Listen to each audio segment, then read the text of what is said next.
नमस्कार दोस्तों, study with brain booster channel में आपका स्वागत है।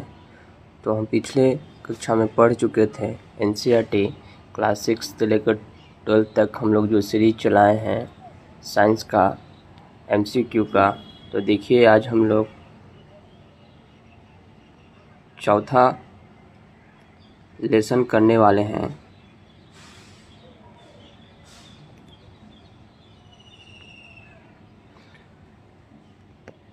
जैसे निम्नलिखित पर विचार कीजिए। ऑक्सीजन, सिरका, मिट्टी का तेल, नींबू का रस उपयुक्त में से कौन से जल में विलय है, यानी जल में पूरी तरह से कौन घुल जाता है। तो देख सकते हैं ऑक्सीजन, सिरका और नींबू का रस ये क्या है, ये सब क्या होता है, पानी में घुल जाता है, लेकिन मिट्टी का तेल नहीं घुलता, ये ऊपर आ जाता है। इसलिए इसका आंसर सी होगा। 2 नंबर, स्टील की प्लेट, तेल लगा कागज, गत्ते का डिब्बा, कांच, इसमें से आपको पारभासी बताना है जिसमें कि धुंधला दिखाई देता हो।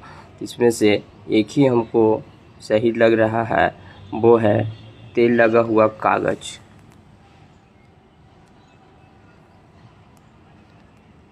देख सकते हैं निम्नलिखित कथन पर विचार कीजिए। 3 नंबर क्वेश्चन, विभिन्न प्रकार के पदार्थों के गुण भिन्न भिन्न होते हैं। कुछ पदार्थ दिखावट में चमकदार होते हैं।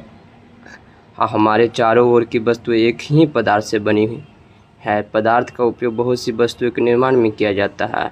देखिए पहला तो सही है कि अलग अलग प्रकार के पदार्थों के गुण अलग अलग होते हैं और कुछ पदार्थ दिखावट में भी चमकदार होते हैं, जैसे सोना हो गया, एल्युमिनियम हो गया, ये सब कुछ चमकदार होते हैं। लेकिन 2 नंबर क्वेश्चन का में जो दिया हुआ स्टेटमेंट, हमारे चारों ओर की वस्तु एक ही पदार्थ से बनी है, ये सही है, लेकिन पदार्थ का उपयोग बहुत सी वस्तुओं के निर्माण में किया जाता है, ये गलत है। 5 अध्याय में हम लोग पढ़ेंगे कि पदार्थों के पृथक्करण के संदर्भ में निम्नलिखित पर विचार कीजिए। यानी सेपरेशन, यानी अलग करने की विधियां में, जैसे कि निष्पावन, निस्तारण, निस्यंदन, ये तीनों विधियां हैं पदार्थ को अलग करने की। आप इसका वीडियो पॉज करके इसका व्याख्या भी आप लोग देख सकते हैं। 2 नंबर क्वेश्चन, पृथक्करण की विधियों के प्रयोग के संदर्भ में निम्नलिखित में से कौन सा कथन गलत है। देखिए, किसी मिश्रण के कणों के अमाप्यांतर का उपयोग चालन तथा निस्यंदन प्रक्रिया द्वारा पृथक्करण में किया जाता है, ये सही है। रेत और जल के मिश्रण में रेत के भारी कण तली में बैठ जाते हैं और अस्वादन की विधि द्वारा जल को उड़ेलकर पृथक हो जाता है, ये गलत है। क्या है, ये गलत है, बी नंबर। तो देख सकते हैं इसका व्याख्या, चालन प्रक्रिया में चलनी का उपयोग किया जाता है। इसमें मिश्रित अवयवों के बड़े कणों को छानकर अलग कर लिया जाता है। अधिक महीन जो शुद्धियाँ होता है, जो छानने के लिए कपड़े या फिल्टर पत्र का उपयोग होता है, इस प्रक्रिया को निस्यंदन कहते हैं। दोनों प्रक्रियाओं में मिश्रण के कणों के अमाप में अंतर का उपयोग किया जाता है। मिश्रण में जल मिलाने पर भारी अवयवों के तली में बैठ जाने के प्रक्रम को अपसादन कहते हैं। अपसादित मिश्रण को बिना हिलाए जल को मिट्टी सहित उड़ेलने की क्रिया को निस्तारण कहते हैं, जो कि ये भी क्या है, गलत है। द्रव में घुले ठोस को अलग करने के लिए वाष्पन विधि का प्रयोग करते हैं और द्रव को वाष्प में परिवर्तित करने की प्रक्रिया को वाष्पन कहते हैं। ये 3 नंबर क्वेश्चन को देखिए, जिस विलयन में कोई पदार्थ एक सीमा के बाद और अधिक न घोला जा सके, ऐसा विलयन निम्नलिखित में से क्या कहलाता है।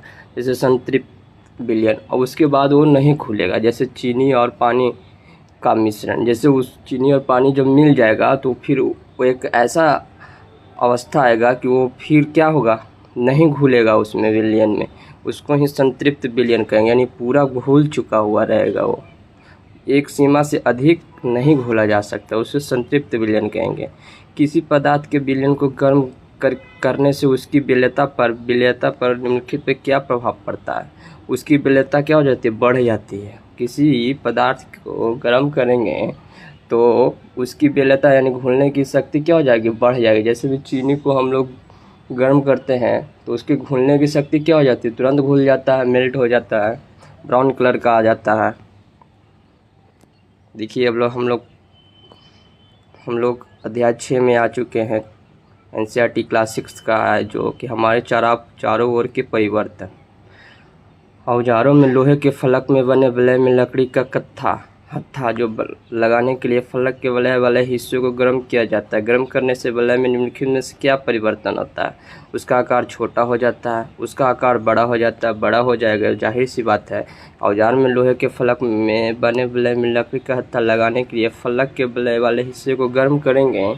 उसको गर्म करने पर निम्नलिखित में क्या हो जाएगा? उसका आकार बढ़ जाएगा गर्म करने पे, क्योंकि गर्म करने पे किसी भी चीज़ का क्या होता है, मॉलिक्यूल्स उसका गतिशील हो जाता है। जैसे देखिए लोहे के फलक में वलय होता है जिसमें लकड़ी के हत्थे यानी फंसा दिया जाता है। साधारणतः इस वलय का माप लकड़ी के हत्थे से घेरे से छोटा होता है। उसको वलय को फंसाने के लिए गर्म करते हैं, जिसके आकार में बड़ा हो जाता है, फैल जाता है। देखिए निम्नलिखित पर विचार कीजिए। कागज का जलना कौन सा है? ये क्या है? रासायनिक परिवर्तन। दूध का में दही जमना, ये भी रासायनिक परिवर्तन। नमक का पानी में घुलना, यह भौतिक परिवर्तन है। कुम्हार द्वारा मिट्टी के ढेर के बर्तन में बदलना, जैसे बोला रिवर्स, जिसको फिर से हम क्या कर सकते हैं, प्राप्त किया जा सकता है, वो हमको बताना है। तो इसका क्या आ जाएगा? 2 और 3 हो जाएगा। कहाँ डी में होगा? जैसे कुम्हार द्वारा मिट्टी के ढेर को बर्तन में बदलना। देखिए अब 7 चैप्टर में हम लोग प्रवेश कर चुके हैं। पौधों को जानिए। पुष्प के अलग अलग भागों में निम्नलिखित में कौन से सम्मिलित नहीं है? बाह्य दल होता है, पंखुड़ी होता है, पुंकेसर भी होता है, स्त्री केसर भी होता है, लेकिन मूलांकुर होता है? नहीं होता। पुष्प के भागों में ये नहीं। मूलांकुर जब होता है जब कोई मतलब कि बीज से जो बनता है, नीचे रेडिकल होता है, उसे मूलांकुर कहा जाता है, जो कि नीचे की तरफ गति करता है। बाह्य दल, पंखुड़ी, पुंकेसर, स्त्री के पुष्प के अलग अलग भाग हैं। परागकोश तंतु पुंकेसर के भाग है, जो कि मेल होते हैं। परागकोश तंतु पुंकेसर के भाग है, जबकि वर्तिका, वर्तिकार्क और अंडाशय और बीजांड स्त्री केसर के भाग हैं। देखिए बीज के जमने के समय जो भाग या मूलज या मूलांकुर से निकलता है, उसे जड़ जो कहे ना कि जो कि नीचे की ओर मूव करता है, नीचे की ओर गति करता है, उसे कहेंगे हम लोग मूलांकुर। पत्तियों के संदर्भ में निम्नलिखित में से कौन सा कथन गलत है? क्या है? गलत है। पत्ती में सिराओं को प्रतिरूप सिरा विन्यास कहलाता है। यह जालिका रूपी अथवा समानांतर होता है, ये सही है। पत्ती में पर्णवृंत तरफलक होते हैं, ये भी सही है। पत्तियां सूर्य के प्रकाश की उपस्थिति में हिममंडल संश्लेषित करते हैं, ये भी सही है, जो कि प्रकाश संश्लेषण से क्रिया करते हैं। पत्तियां वायुमंडल में उपस्थित जलवाष्प का कुछ हिस्सा भोजन बनाने के लिए ग्रहण करते हैं। पत्तियां वायुमंडल में उपस्थित जलवाष्प का नहीं करते हैं, बल्कि जलवाष्प का नहीं करते हैं। ये क्या हो जाएगा? गलत। डी नंबर क्या हो जाएगा? गलत। डी क्या है? गलत है, क्योंकि पत्तियां वायुमंडल से जलवाष्प ग्रहण नहीं करती, बल्कि बाष्पोत्सर्जन करती है, के लिए बड़ी मात्रा में जलवाष्प को वायुमंडल में निष्कासित करती है। तने 2 तरफा मार्ग का कार्य करते हैं। ठीक है, तनों के कार्य के संदर्भ में निम्नलिखित पर विचार किए। तना जल एवं खनिज को पतली नलिकाओं द्वारा पत्तियों तथा पौधे के अन्य भागों तक पहुंचाता है। पत्तियों द्वारा बना भोजन तने से होकर ही पौधे के विभिन्न भागों में संग्रहित होता है। देखिए पत्तियों द्वारा भोजन तनों से होकर ही पौधे के अलग अलग भागों में पहुंचता है, सही है। और तना तथा जल को पतली नलिकाओं द्वारा पत्तियों तथा पौधों को, ये भी सही है। क्या है? दोनों कथन सही है। ये 4 नंबर क्वेश्चन क्या कहा जा रहा है दोस्तों? देखिए डिस्ट्रिक्ट पब्लिकेशन का बुक है दोस्तों, साइंस का 6th से लेकर 12th तक, जो कि हर एक परीक्षाओं के लिए लाभदायक है। जड़ों के संदर्भ में निम्नलिखित कथनों पर विचार कीजिए। जड़ें मिट्टी से जल एवं खनिज लवण तथा शोषण करती हैं, तो सही है। पौधे को मिट्टी में दृढ़ता जमाए रखती है, ये भी सही है। जालिका रूपी सीरा विन्यास युक्त पत्तियों वाले पौधे की जड़ रेशेदार होती है, और जबकि समानांतर सिरा युक्त पत्तियों वाले पौधे की जड़ मूसला जड़ होती है। क्या गलत है? पहला आंसर सही होगा। क्या होती है? जालिका रूपी सिरा विन्यास युक्त पत्तियों वाले पौधे की जड़ मूसला जड़ होती है, ना कि मूसला जड़, जबकि समानांतर सिरा विन्यास युक्त पत्तियों वाले पौधे रेशेदार जड़ होते हैं। समानांतर सिरा विन्यास वाला रेशेदार, और लेकिन जो जालिका रूपी सिरा विन्यास वाला होगा वो मूसला जड़ की होगा। देखिए 5 नंबर का क्वेश्चन देखिए, निम्नलिखित में से कौन एक जड़ नहीं है? जड़ नहीं है, मूली है, शलजम है, गाजर, हाँ गाजर भी है, लेकिन आलू क्या? आलू तना है। आलू क्या है हम लोग का? तना है। देखिए गाजर, शलजम, शकरकंद और टोपियोको ये जड़ है, इन्हें खाने में प्रयोग करते हैं, लेकिन आलू क्या है हम लोग का? तना है। निम्नलिखित में से कौन से प्रकाश संश्लेषण की क्रिया के लिए आवश्यक? क्लोरोफिल है, ऑक्सीजन नहीं है, प्रकाश है, कार्बन डाइऑक्साइड है, जल है, इसमें ऑक्सीजन क्या है हम लोग का? नहीं है। इसमें बोल रहा कि कौन है, तो यानी ये हो जाएगा 1 2 4 5, कहाँ है इसमें? ये देखिए सी में 1 2 4, सिर्फ 3 नहीं होगा, क्योंकि ऑक्सीजन हम लोग प्रयोग करते हैं जो कि वे पेड़ पौधे छोड़ते हैं।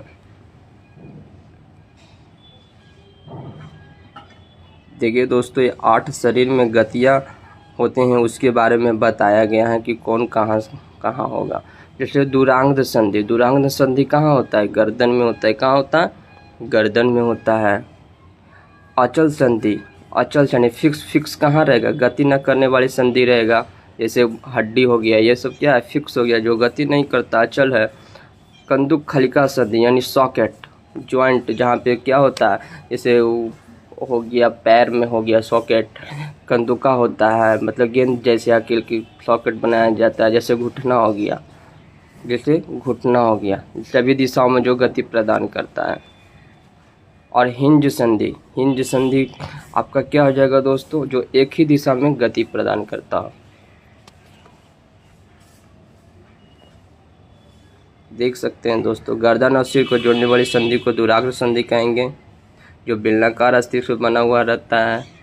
अस्थियों के बीच कुछ संधियां होती है जो गति नहीं कर सकता, हिल नहीं सकती, ये अचल संधियां कहलाते हैं, जैसे ऊपरी जबड़े या कपाल की मध्य अचल संधि। असंधुका जैसे बॉल एंड सॉकेट, कंधे और कुल्ले की संधियां जो सभी दिशाओं में क्या करते हैं? मूव करते हैं। हिंज यानी कोहली, कोहनी हो गया, घुटने की संधियां हो गई, एक ही दिशा में क्या करते हैं? मूव करते हैं। कंकाल के कुछ अतिरिक्त अंग भी हैं जो हड्डियों को जितने कठोर नहीं, जिन्हें मोड़ा भी न जा सके, उन्हें उपास्थि कहते हैं, जो कार्टिलेज का बना हुआ रहता है, जैसे कान हो गया, नाक हो गया, ये सब होते जो कार्टिलेज का बना हुआ रहता है, जैसे कान की अस्थि हो गया।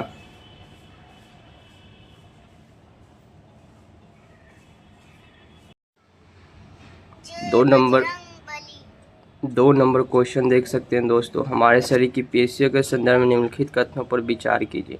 जैसे संकुचन की अवस्था में पेशी छोटी, कठोर एवं मोटी हो जाती है, यह अस्थि को खींचती है। क्या करती है? अस्थि को खींचती है।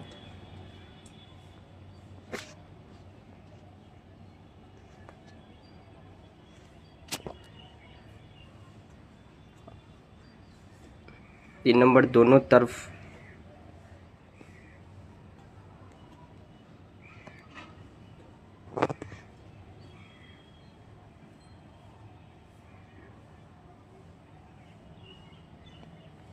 इस 2 नंबर क्वेश्चन में देख सकते हैं दोस्तों कि संकुचन की अवस्था में पेशी छोटी, कठोर एवं मोटी हो जाती है, यह अस्थि को खींचती है। पेशियों के जोड़े के एक साथ सिकुड़ने एवं फैलने की अवस्था से गति करते हैं। उपयुक्त कथनों से कौन से कथन सही है?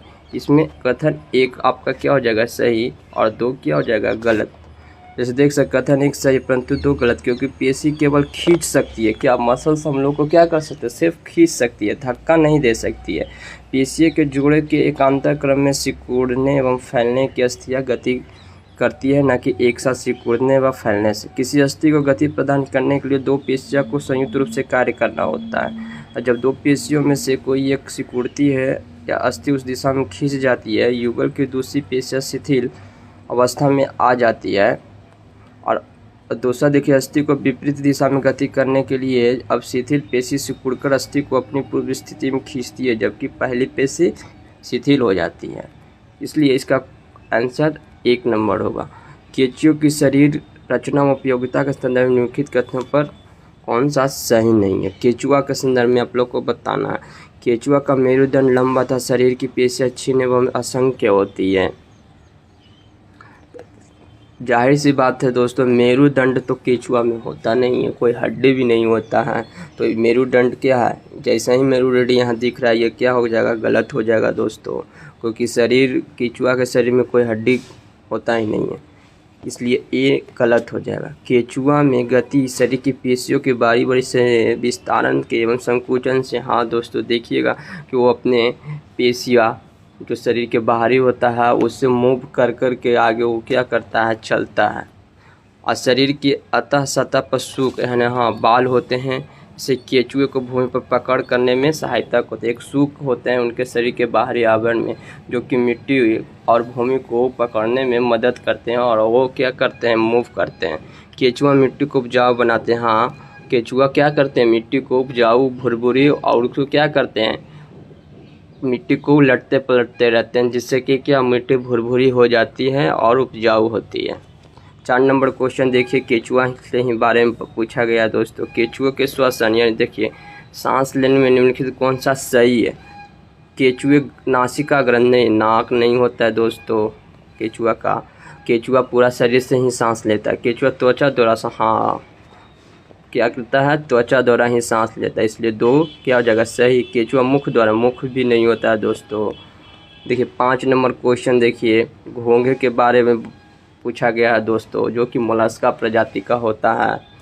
घोंघे का कवच इसका बाह्य कंकाल कहलाता है, परंतु यह अस्थियों का नहीं बना होता है। सही बात है, यह कैल्शियम कार्बोनेट का बना हुआ रहता है। घोंघे के पेशीय पाद चलने में उसकी मदद करता है।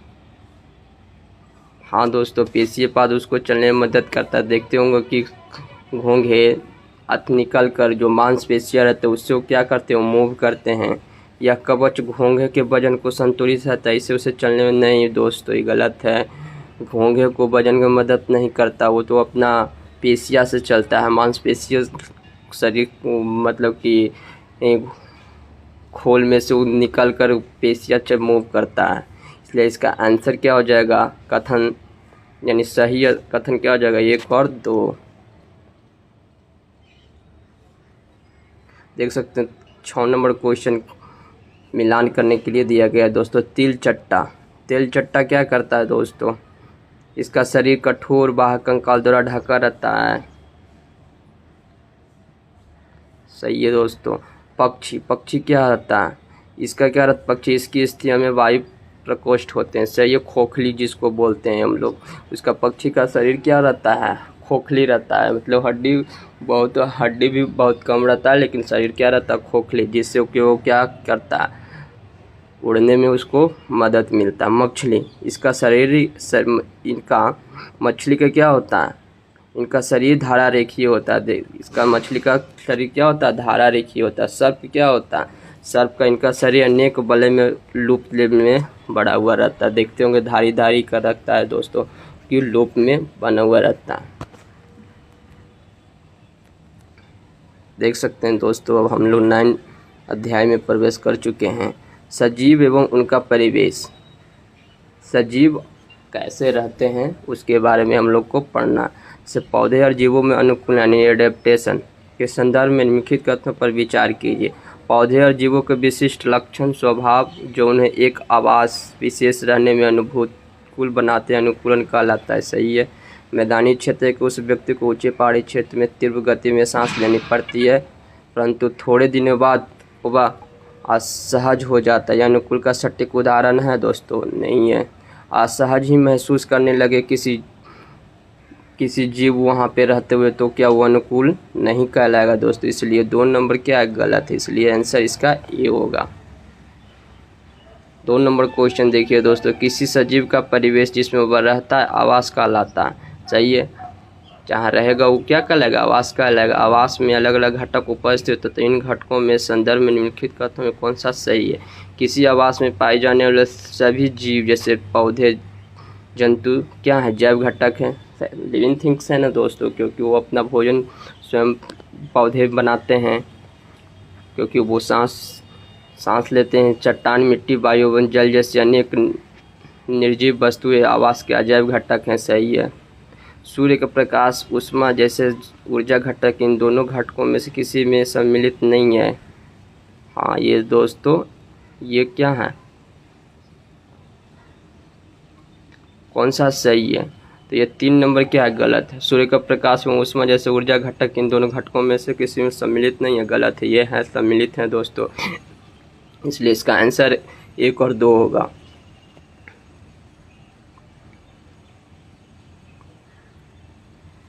देख सकते हैं दोस्तों, ऊंट मरुस्थलीय परिस्थितियों के लिए अनुकूल होता है, उसके अनुकूलन के लिए क्या कैसे अनुकूल होता है उसके बारे में पूछा गया है। जैसे उसके पैर लंबे होते हैं, हाँ, उसका शरीर रेत की गर्मी से दूर रहता है, वो क्या रहता है, वो फैटी होता है उनका शरीर, उनमें मूत्र सर्जन की मात्रा बहुत कम होती है तथा मल शुष्क होता है, उनका पसीना नहीं आता है। ये क्या है, ये सभी क्या है, स्टेटमेंट सही है। इसके लिए 1 2 3 उनको वैसा ही परिवेश में रहता है जैसे में कि उनका शरीर क्या होता है, जल का ह्रास बहुत कम होता है, इसलिए जल के बिना भी कई दिनों तक रह सकते हैं। निम्नलिखित पर विचार करना। देखिए, मछली है, स्क्विड है, ऑक्टोपस है, इनका बताइए कि धारा रेखीय शरीर किसमें नहीं होता। यानी धारा रेखीय कहने का मतलब जैसे मछली जो कि पानी में तैरने में मदद करता है धारा रेखीय, तो क्या होगा, मछली तो होगा ही, स्क्विड होगा दोस्तों। ऑक्टोपस का भी नहीं धारा रहता है दोस्तों। ऑक्टोपस अपने क्या करते हैं, पैर से चलता है, बहुत सारा पैर निकाले हुए रहता है। एक इसका आंसर स्क्विड और ऑक्टोपस होगा दोस्तों, इसलिए इसका आंसर 2 और 3। देख से मछली धारा रेखीय होता है, यह मछली को पानी में गति करने में सहायक है। मछली का शरीर चिकने सल्कों ढका रहता है, यह सल्क मछली को सुरक्षा प्रदान करता है, साथ ही जल में सुगम गति प्रदान करता है। दूसरे बहुत समुद्री जीवों में धारा रेखीय होता है, परंतु स्क्विड, ऑक्टोपस जैसे समुद्री जंतुओं का शरीर आमतौर पर धारा रेखीय नहीं होता। यह जल में चलते हैं तो लेकिन अपने शरीर को धारा रेखीय बना लेते हैं, लेकिन इसका शरीर धारा रेखीय टाइप का नहीं होता है। निम्नलिखित पर विचार कीजिए। ऑक्टोपस, व्हेल, डॉल्फिन, इसमें से आपको कौन, मतलब गिल यानी कि गलफड़ा नहीं होता है जिसमें, मतलब कि देखिए व्हेल में तो व्हेल क्या है, मैमल है। डॉल्फिन ये दोनों में नहीं होता है, लेकिन ऑक्टोपस में होता है गिल, इसलिए जल में श्वसन के लिए ऑक्टोपस शरीर में गिल होते हैं।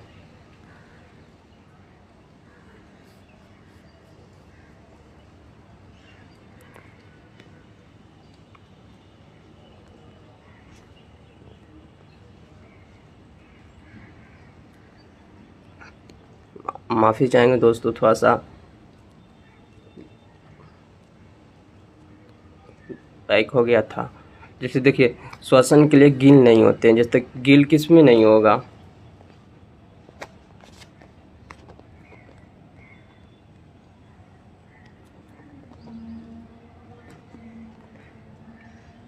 गिल किस में नहीं होगा दोस्तों, ये व्हेल में नहीं होगा, डॉल्फिन में नहीं, ऑक्टोपस में गिल होगा। जैसे देख सकते हैं गिल स्क्विड मछलियों में भी होते हैं, परंतु डॉल्फिन एवं व्हेल क्या है, ये सब मैमल हैं। कुछ जंतुओं में गिल नहीं होते हैं, वे सिर पे स्थित सिर पर ही क्या रहता है, नाक जैसा छेद होता है। देखते हैं दोस्तों, व्हेल सांस लेने के लिए समंदर से बाहर निकलता है और फिर गोता मारकर समुद्र के नीचे चला जाता है। 72 छिद्र होते हैं, ये लंबे समय तक बिना श्वास लिए रह सकते हैं। वे समय समय पर समुद्री सतह पर आकर अपना श्वसन छिद्र से बाहर निकलकर श्वास लेते हैं। जैसे देख सकते हैं दोस्तों, नागफनी के पौधे में प्रकाश संश्लेषण किस भाग से होता है, जाहिर सी बात है तना से होगा दोस्तों। 7 नंबर क्वेश्चन देखिए दोस्तों कि पौधे की पत्तियां श्वसन की प्रक्रिया में वायु के अंदर लेती है, सही है। इस प्रक्रिया को अगले चरण में पत्तियां निम्नलिखित में से क्या करती है, तो कार्बन डाइऑक्साइड का उपयोग करती है, तो ऑक्सीजन वायु में निष्कासित करती है, नहीं, ऑक्सीजन का उपयोग करती है, ऑक्सीजन का उपयोग करती है तथा कार्बन डाइऑक्साइड वायु में निष्कासित करती है। पौधे की पत्तियां श्वसन की प्रक्रिया वायु को अंदर लेती है, सही है। इस प्रक्रिया के अगले चरण में पत्तियां निम्नलिखित में क्या करती है, पत्तियां क्या करती है, पौधे की श्वसन क्रिया में गैसों का आदान प्रदान मुख्यतः उनकी पत्तियों द्वारा होता है। पत्तियां सूक्ष्म स्टोमाटा द्वारा वायु को अंदर लेती है तथा ऑक्सीजन का उपयोग करती है, और कार्बन डाइऑक्साइड को वायु से बाहर निकालती है।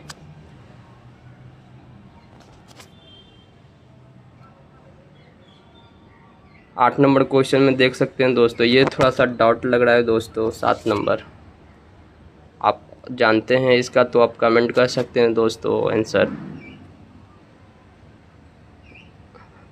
8 नंबर देखिए, निम्नलिखित में किनमें श्वसन प्रक्रिया संपन्न होती है? पौधे में होता है दोस्तों, जीव में होता है, किसमें होगा? बीज में भी होता है, तभी तो आगे वो मतलब कि छोटे से बड़े हो जाते हैं, इसलिए 1 2 3 होगा आंसर इसका दोस्तों। देखिए 9 नंबर क्वेश्चन क्या है, निम्नलिखित पर विचार कीजिए। विचार करना है कि उत्सर्जन उद्दीपन के प्रति अनुक्रिया प्रजनन, इसमें बताना है कि सजीव जंतु और पौधे दोनों के लक्षण में सम्मिलित है। हाँ, तो उत्सर्जन तो होता ही है दोस्तों, उद्दीपन प्रजनन ये क्या होता है? तीनों होता है।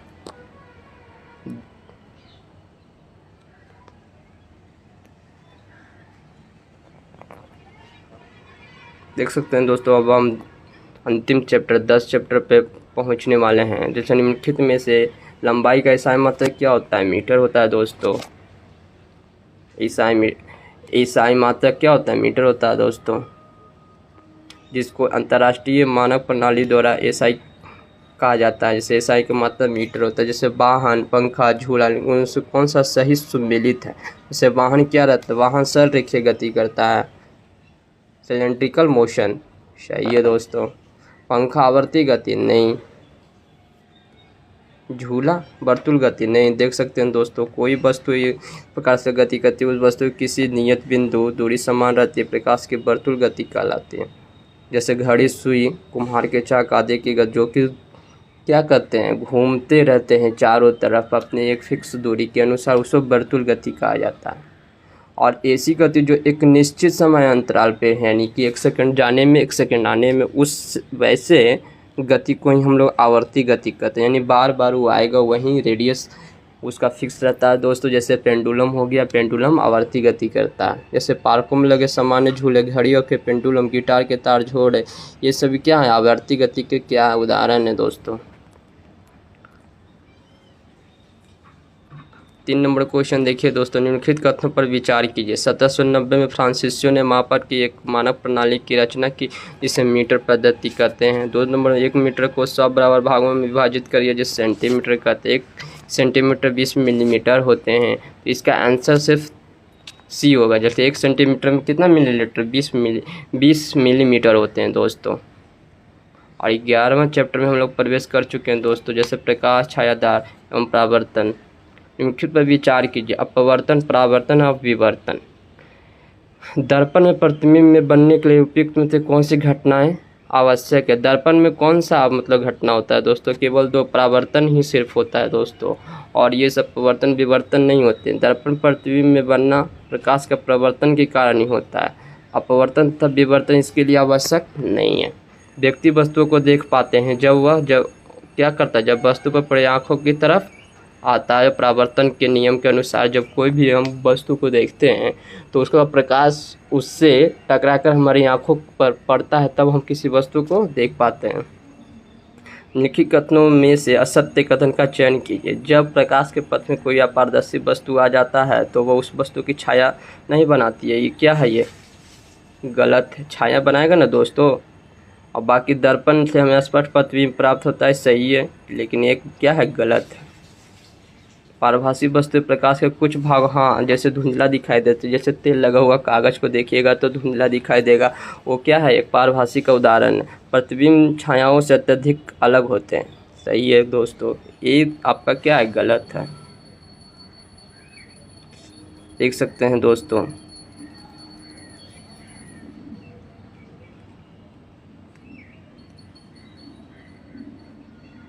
तीन नंबर क्वेश्चन देख सकते हैं दोस्तों। नहीं सर दोस्तों, वो आज हम पढ़ चुके हैं 6th क्लास का एनसीईआरटी टोटल 11 अध्याय को दोस्तों। अब हम लोग 7th क्लास का एनसीईआरटी MCQ दृष्टि क्वालिफिकेशन बुक का आगे कंटिन्यू करेंगे। थैंक यू दोस्तों। वीडियो पसंद आया तो लाइक और कमेंट्स ज़रूर कीजिएगा दोस्तों। धन्यवाद।